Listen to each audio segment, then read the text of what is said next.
name it and claim it. That really was a form of witchcraft.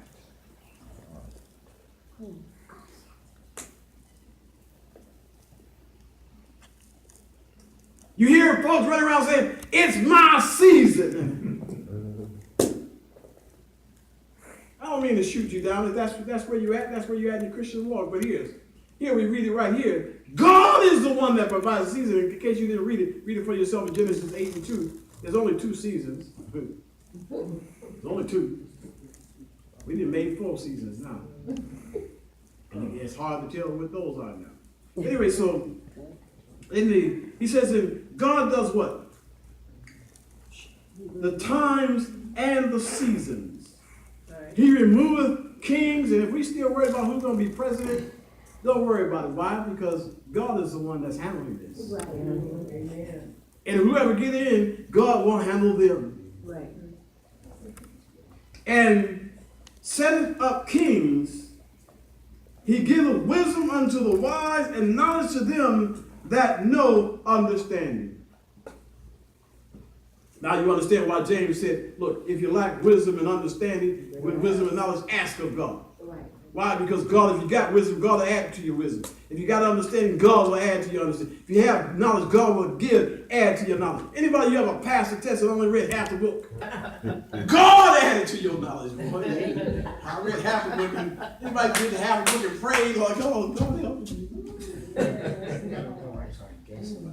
My child is doing some sort of study. I was cracking up. Oh, I was laughing so hard to explain. That's not nice. She's doing this thing, and it's about some sort of logic and how things go. And it went, you can't do this if the X, Y, and the T, and then if you add the W, then you have to take out the T. And I'm sitting there cracking up because I'm confused. I'm going, I said, now, baby, I told her this morning, I said, now, baby, you eat you a good breakfast now. So you can remember that when you add the X and the Y, you may have to drop the T. And I said, now what you got to really do is you got to pray, because I know you don't understand it, and don't ever ask, did anybody ever had kids ask them to help them with their homework? Yeah. And at a certain point in time, the homework, it didn't happen. Thank God Malachi has an older brother, so you're going to end up doing Malachi's homework a lot. Anyway, so what happens is that God does a change. God does a change based upon his word, based upon what comes out of his mouth. And man should not live by bread alone, but by what every word that proceedeth out of the mouth.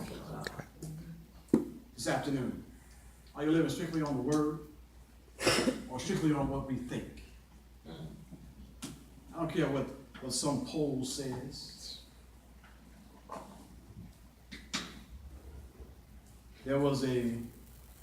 I did a study at my job because those of a certain culture decided that there was, in your family, that there was not fathers. And most of them were not married, so forth and so on. And I asked the gentlemen that were around, I said, are you married? I said, yeah. Are you married? Yeah. You married? Yeah. You married? Yeah. How long have you been married? The minimum age was like 5 years. I said, so where did these studies come from? I said, you ain't married and you just abandon your children, And those statistics may be real.